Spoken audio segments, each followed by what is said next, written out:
If you use fish, chop this combination so, oh boy.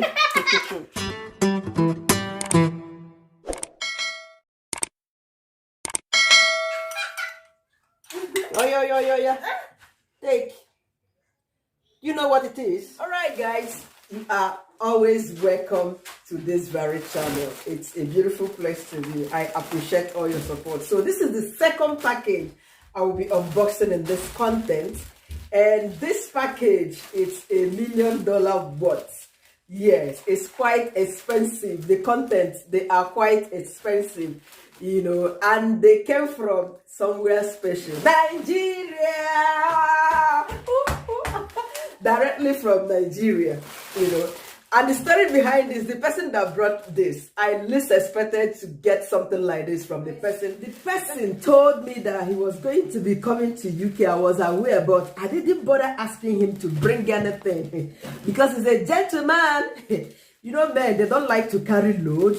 Yeah, talk more of, hey, an honorable gentleman in the person of a reverend father. It was the priest that gummed us together. You know, the priest that joined us together. I don't know the kind of rope he used when he wedded us in Lagos, Nigeria. Reverend Father Kevin Anibo. He's been a family friend. We were supposed to see, we were supposed to meet, yeah, in London. But the time he came to London, we already left. And he told me he got something for us. I said, what? He said he got something for me. I said, you are not serious, you know. So he was like, I should give him my address so that he can send this. I said, are you joking or something?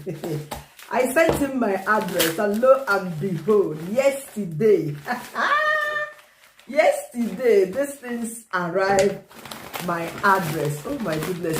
See packaging. For a reverend father to package and bring this kind of stuff for me, like seriously. Man, even those years, my husband used to come from Saudi Arabia. If I'm packing something to give me, yeah, I don't want this, I don't want this. You can remove this. Take out the yam. Take out the gari. Take out. I'm a reverend father.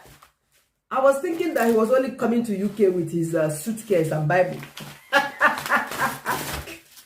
Surprising. Oh my goodness. Do you know this is Nigerian granite fried in Abuja? I remember those days when I was in Abuja. I had some part of my primary education at Zuba Primary School. Yes, Madela is somewhere between Niger and Abuja. It's close to Zuma Road. Guys, these things are Gary. In fact, I'm going to be smoking Gary. It's been like 100 years I smoked Gary. And with this granules, you know.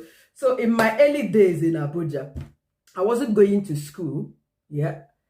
When I arrived at Abuja, very early at the age of 8, 9, one day. Chinyere was once a help, but a story for another day. Or should I go on telling the story here? No. You know. So I didn't go to school for 1 year. Yes. I was going to the farm. I was hawking fish. We used to fry gari. We used to fry all them fryables. Wait, make I test this granules. Though definitely I'll be smoking gari. It's been ages. Oh, must gari by Okachukum. Oh. Did you see how to package something when you're bringing stuff to Obodo? You package them well, put them, says gari, you know. So it wasn't easy for me there, but I had to survive, you know, being a help. I spent 3 years over there. I wasn't going to school in the first year until later on when I started school after 1 year. Our school those years, there was no chairs. We used to sit under the mango shade or cashew shade at Madela, at Zuba Primary School, if you know Zuba very well, you know. Thursdays, I was never going to school. No, Thursdays, I didn't have to go to school on Thursdays because it's the Madela market day.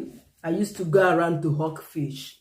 In one of the occasions, I almost lost my life. That was during Easter period. I almost lost my life.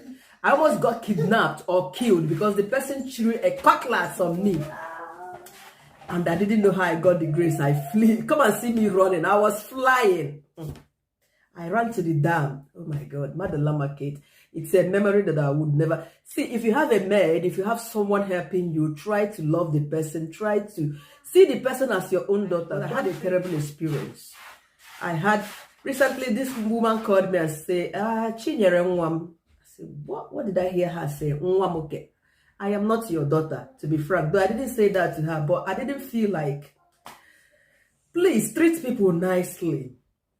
I don't hold grudges I do not hold grudges against her because I've forgiven long ago. It's been a long time. I've forgiven and let bygone be. You know, I had someone living with me in Lagos all through. Nobody, in fact, they see the girl as my own child. It's even my auntie's daughter. Everybody was like, the girl looks like Somto,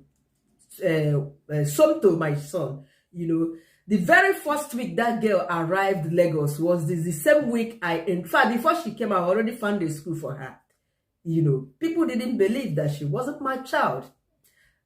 Thank God she's now in the university in Nigeria. I even helped her to source her university admission recently. She wants to become a doctor too. I am hoping that she graduates and we celebrate her graduation soonest. And definitely she's going to come over to UK. You know, this is how you treat people, accept people wholeheartedly. You never can tell what someone would become tomorrow. You know, I almost died. The woman I was staying with in one of the occasions, the little son drank kerosene. You know, that boy was around 3 or 4 years. You know, I was going to go fetch water from the well behind. You know, she said I should leave the child. And then she was always going through having miscarriages. So she was going through one of those experiences. She said I should just leave the child. I left Chalka. I was just at the well fetching water. I was hearing people screaming and screaming and screaming. I rushed to the place. It was Chalka. He had drank kerosene. Unfortunately, that boy passed. Oh my God. They rushed him to the hospital. They gave milk at home. They gave red oil.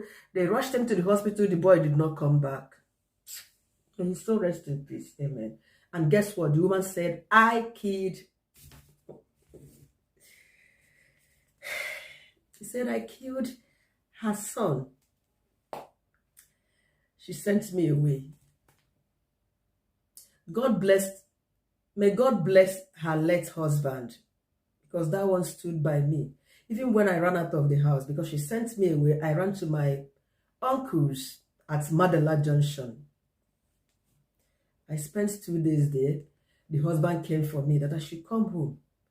That I'm always the one doing all the chores in the house, doing everything, that I can never kill their child. That was how I returned to that house. I suffered a lot. I ate food that they threw into, you know, the cage where they put fowls. Okoko. I ate gari that was disposed inside of, what do they call this house where they rear chicken? It happened to me. I did. Because I asked them to give me soup, that my soup has finished. They said no, they will not give me. What, as a child, what will I do? So I disposed the gari into that chicken house. Yes. So when I threw the gari in there, one of the aunties, that's the sister to my madam, saw me, and that was when she went. She brought out the gari and she went and, in fact, she put more soup for me and said, okay, now you must finish this gari. Hey! You needed to see me molding the gari. There was chicken feces inside of it. And she got a can that I must swallow that. Hey, wickedness day for this life. Aunties and madams, stop being evil, because you never can tell what will happen tomorrow. I ate that gari from... One thing is that it did not kill me. I am still alive today. So what brought about this talk? I was at Madela because I was in Abuja before traveling to Saudi Arabia in 2018. I went to Abuja because that's where you can do your health checkup verifications if you're to travel to Saudi Arabia. They don't have any hospital for health checkup in Lagos. So me and Somto, we flew from Lagos to Abuja, and we lodged in a hotel. Many thanks to Father Kevin. He was actually the one that found the hotel for us through the help of one of the church members, a lady. So as we arrived at the airport, they sent a cab to come pick up. They take us straight. We had fun, me and Somto. So we lodged there at the hotel, I think for 3 or 4 days. Yes, because after about 2 days, we went down to Suleja. That's where this priest is staying, So we went to visit him. Then, he also paid for another hotel for me and Somto. Oh my God, Father Kevin, thanks so much.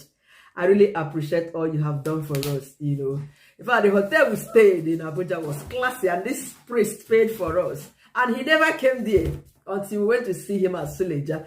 Then, it was just one night. He paid for a different hotel for me and Somto, So, while I was passing Zuma Rock, I had this nostalgic feelings of where I grew up, where I spent some part of my early years. Yes, at least I spent about 3 or 4 years, 3 years in Abuja those years. It was during the reign of Abiola that I left. Yeah, Niger State stroke Abuja, because people that live in Madala, Suleja, they all claim to be living in Abuja, whereas it's in Niger State, So I remember this madam that she's still currently staying there. Assuming that she's a good person, or she was good to me, coming all the way from Lagos to Abuja, I would have stopped by hers, isn't it? But I didn't go to hers. It didn't even occur to me to visit her.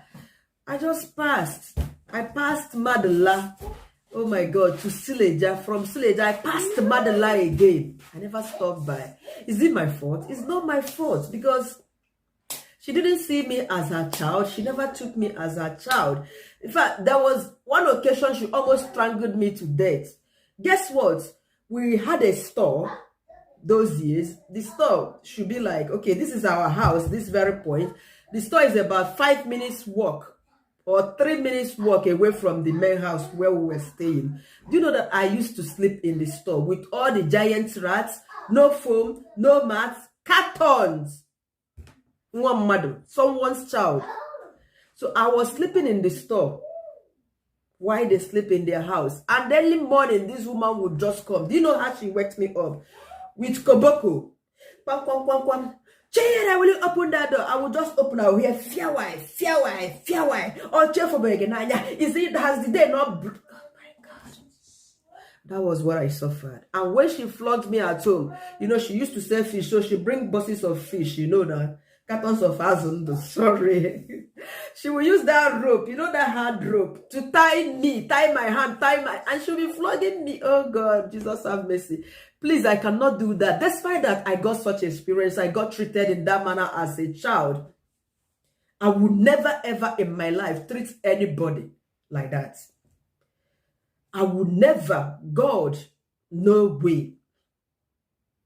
Recently, she rang me. As in the son called me, that was last month. I said, let me speak to your mom. Yeah. Those years, they used to call her mommy. But when I call her mommy, she would say I should not call her mommy. So I kept to myself. What can I do? That was my story, my experience, as a maid, a house help. So when I finally traveled to my parents, I was so excited. My father was really happy to see me. Then my dad, my parents, they were alive. They were still alive, Possibly, I will tell you the story, what's brought about me going to do house help ship, because again, I want to mad it. It's a story for another day. It wasn't really funny. So, Father Kevin, thank you. You brought back memories about Abuja, Niger State precisely. And this means a lot. Father Kevin came all the way from Abuja for our wedding. He officiated our wedding. And guess what? On his way traveling back to Abuja, he was robbed. Everything he had on him was taken away. His iPad, his phones, and it was something else. We felt really sad. But thank God that he had his life, that they did not touch him. They didn't have anybody in the, because he traveled by road. So every passenger was safe, just that they took away their belongings. Father, Thank you so much. I really appreciate this. Definitely, I'm sending you this video. Though he also encouraged me to start my YouTube channel when I was in Saudi Arabia. Yes, yes, he did encourage me then. I know that he sometimes watches my videos. But Father, thanks. I am going to be dealing with this right away. Thank you everyone for stopping by to watch this content. I sincerely appreciate your time. See you again in our next video. Bye for now.